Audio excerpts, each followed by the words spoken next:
మన పూర్వీకులు మన ఇళ్ల గురించి, దిక్కుల గురించి ఏమనుకున్నారో తెలుసుకోవడం చాలా ఆసక్తికరంగా ఉంటుంది గదా.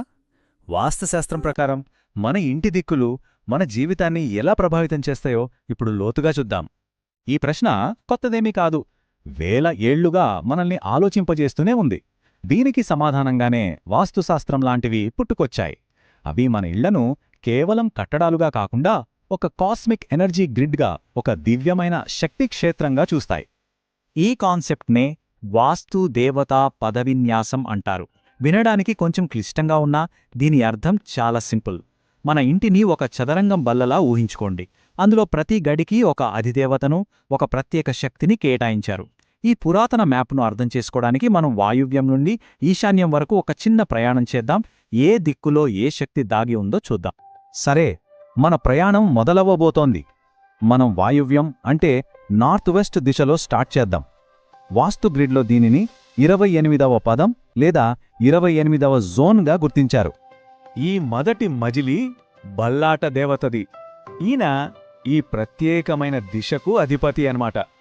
చూడండి, ఇక్కడ ఆసక్తికరమైన విషయమేంటంటే ఈ భల్లాట స్థానాన్ని సంపదతో ముడిపెట్టారు. అంటే ఈ జోన్ సరిగ్గా ఉంటే ఇంట్లో ఐశ్వర్యం వృద్ధి చెందుతుందని వాస్తుగ్రంథాలు చెబుతున్నాయి. ఓకే, సంపద తర్వాత మనకేం కావాలి? ప్రశాంతత కదా.